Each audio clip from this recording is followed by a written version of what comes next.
Everyone welcome to अक्षांश classes. तो हम डिस्कस कर रहे थे थॉमसन मॉडल ऑफ एटम पे आ चुके हैं हम। तो देखो थॉमसन मॉडल ऑफ एटम में क्या है, थॉमसन मॉडल दिया था जे थॉमसन ने इन 1898 में। ठीक है, इसने बोला था कि जो एटम है वो एक स्पेरिकल शेप में होता है जिसकी रेडियस है 10⁻⁻10 मीटर।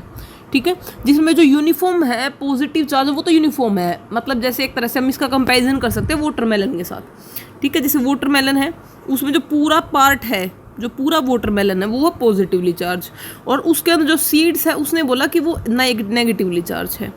ठीक है, तो इस तरह से बताया इसने। देखो, the electrons are embedded into it in such a manner so as to give the most stable electrostatic arrangement. तो इसने कहा कि जो इलेक्ट्रॉन्स है वो इस तरह से इम्बेडेड है इसके अंदर कि उसमें क्या होता है, सबसे ज़्यादा जितना इलेक्ट्रोस्टैटिक अरेंजमेंट हो सकती है स्टेबल, उतनी होती है इनके अंदर।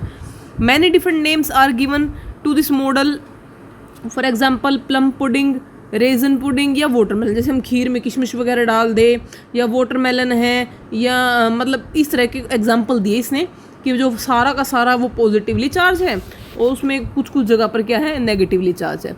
This model can be visualized as pudding और watermelon of positive charge with plums और सीड्स इम्बेडेड इनटू इट। देखो यही बात बता रखी है इन्होंने। An important feature of this model is that the mass of the atom is assumed to be uniform distribute over the atom. इसने क्या बताया, जो इम्पोर्टेंट फीचर था इस मॉडल का वो क्या था कि जो पॉजिटिव चार्ज है वो ऑल ओवर द मॉडल क्या है, यूनिफॉर्मली डिस्ट्रीब्यूट है। Although this model was able to explain the overall neutrality. देखो इसका पॉजिटिव पॉइंट भी याद रखना है, कहीं नेगेटिव पढ़ने लग जाओ। पॉजिटिव पॉइंट क्या है कि इसने क्या बोला, ओवरऑल न्यूट्रलिटी के बारे में बात करी कि जो ओवरऑल एटम है वो क्या होता है, न्यूट्रल होता है। Thomson was awarded Nobel prize for physics in 1906। Thomson को क्या मिला, नोबेल प्राइज मिला था 1906 में। अब ये मैं सोचने लग जाना इस मॉडल के नोबेल प्राइज मिला था, इस मॉडल के लिए नहीं मिला था। For is theoretical and experimental investigation on the conduction of electricity bye gases. ठीक है, कि जो गैस है वो किस तरह से इलेक्ट्रिसिटी को कंडक्ट करती है, जो हमने पीछे पढ़ा था, याद हो तो आपको, हमने पीछे पढ़ा था कि किस चीज़ के लिए थॉमसन को जो है नोबेल प्राइज मिला था। ठीक है, अब देखो यहाँ पर ना ये थोड़ा सा दे रखा है, इंपॉर्टेंट है, एग्जाम ओरिएंटेड नहीं है पर इंपॉर्टेंट है। देखो, in the latter half of the 19th century different kinds of rays were discovered. 19th century के जो लेटर हाफ होता है ना, 50s के बाद वाला टाइम होता है, उस टाइम पे बहुत तरह की रेज है वो डिस्कवर हुई थी। ठीक है, अब जैसे रोजन ने क्या किया था, 1895 showed that when electron strike a material in A cathode ray tube produce रे which can cause fluorescence in the fluorescent material placed outside the cathode ray tubes। ये कह रहा है कि जो रोजन है उसने क्या बोला था कि जब हम कैथोड एक्सपेरिमेंट करते हैं ना तो उस ट्यूब के बाहर भी, यानी हमने तो सिर्फ वहाँ तक पढ़ा था जहाँ पे जिंक सल्फाइड की स्क्रीन लगी थी, इसने बोला कि उसके बाहर भी क्या है, हमें फ्लोरोसेंट मटेरियल के अगर लगाते हैं तो वहाँ पर फील होता है, फ्लोरोसेंस दिखता है। Since Roentgen did not know the nature of the radiation he named them X rays. तो उसने उनका नाम रख दिया X rays. The name is still carry on. तो आज तक भी उसका नाम वही है, एक्सरे, हम बोलते हैं ना एक्सरेज, वो ये।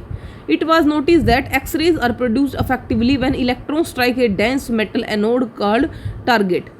ये अब कहाँ से आए, देखो हमने तो बात करी थी कि इलेक्ट्रॉन्स जाके स्ट्राइक कर रहे हैं, तो फिर ये रेज कहाँ से आ रही है। ये रेज आई कि जब भी इलेक्ट्रॉन्स किसी मेटल से स्ट्राइक करते हैं तो वहाँ पर क्या होता है, किसी यानी स्ट्राइक करने का मतलब एक तरह से उसको टारगेट बोला गया है, तो वो रेज प्रोड्यूस करते हैं जिन्हें हम बोलते हैं X rays. These are not deflected by the electric and magnetic field and have very high penetrating power through the matter, and that is the reason that these rays are used to study the interior of the object.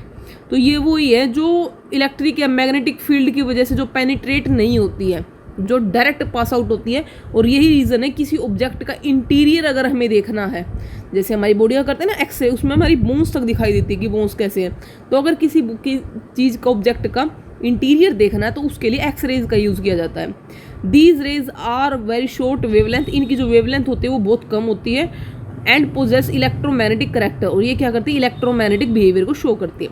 अब हमें याद रखना है X-rays को discover किसने किया था। ठीक है, किसने किया था, रोजन ने।